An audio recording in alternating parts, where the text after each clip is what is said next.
07 citizens, welcome to this video straight from PTU's Read 20 with very bad weather on Microtech. We're gonna talk in this video about the quality of life improvements that we're gonna get and a couple of updates and adaptations to missions. So let's go out of there and right into it. So here are the updates and changes on the quality of life improvements that to be expect. Blocked call. There will be an added new option within game settings to restrict comm calls to only members of your friend list. There will be also an option added to enable friend request notifications and let you choose to retrieve party invites solely or from anyone or from friends only. The same for currency transfer notifications. Then there is the whole thing about the aligned quantum HUDs. So this is was a big effort being taken by CIG to get all the crosshairs aligned, so you basically don't have any double crosshairs anymore when we put out the quantum drive. This is done by different chips. With a couple of them there are some compromises to be done. This is e.g. the Drake Cutlas. You will see when you get in. And there is a really nice thing that happens, the anti-combat logging. So now when you're quitting the game and if you are in a combat, you get a notification and your avatar will still stay for a couple of times longer in the game. So you can't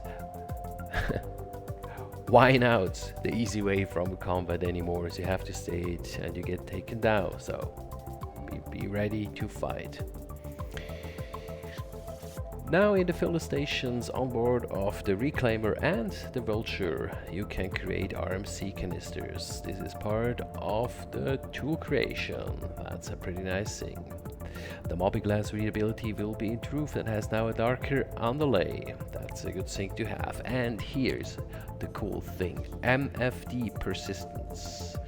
So as soon as you actually claim a ship or retrieve a ship, the way you set your MFD when you get into will stay there all the time till you destroy the vehicle. That's a good thing. Until now, all time when you jumped into the ship, you had to readjust the MFDs again, which was sort of a pain in the bigger ass. So that's a big improvement. Thank you for that one, actually. Mole pilots. The Argo Mole pilot can now press M and activate the mining hat that shows the following details: current cargo content of the mole, current charge rate of the targeted rock, composition of the targeted rock, and the distance to rock and danger zone indicator. So this will be a really good and fun thing to have for the pilots, because this will add actually locked and makes a lot of things a lot easier as you're piloting the mole, because you're less depending on keep on asking, am I at the right position? What do I need to do? So that's a really good thing to have. Thank you for this as well. More of those quality of life improvements shall come. Let's go to the mission improvements. Destroy the stash. Remember all the rock crates that's supposed to spawn in it? You waited about 20 minutes, everything was there. That's gonna be different as they actually improve the things. They're gonna spawn in palace and not one by one. In 3.19 there were cargo manifests added for bounty, assassination and salvage missions. A bug stopped to achieve the full potential of that. That's gonna be fixed in 3.20. The full variety of combat missions is as well improved, mostly by quantum travel capable ships that were added into the spawnable vehicles pool. So we got more variety, which means more challenge, which means more fun to do those missions.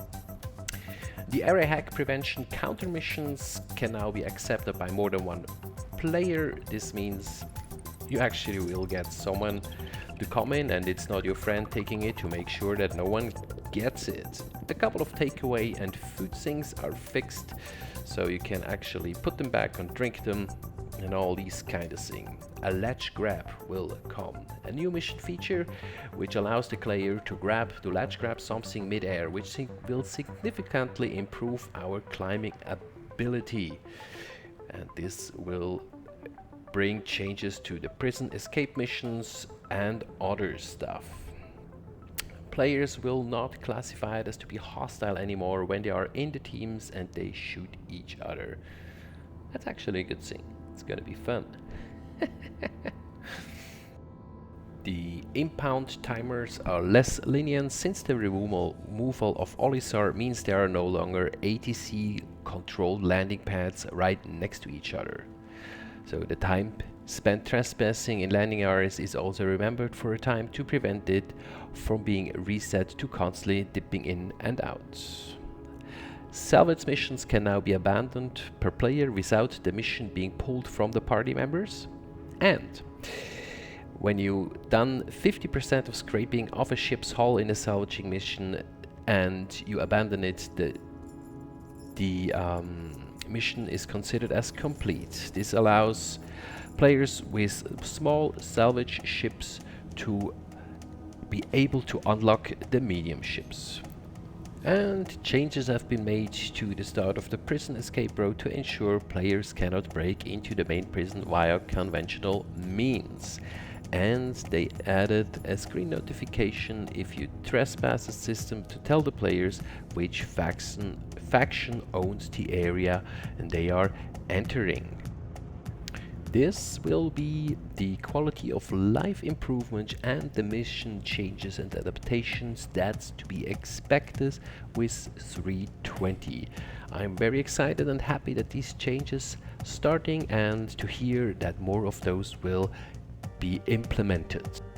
I hope this video was helpful, and if you want to add or have any questions, please let me know in the comment sections.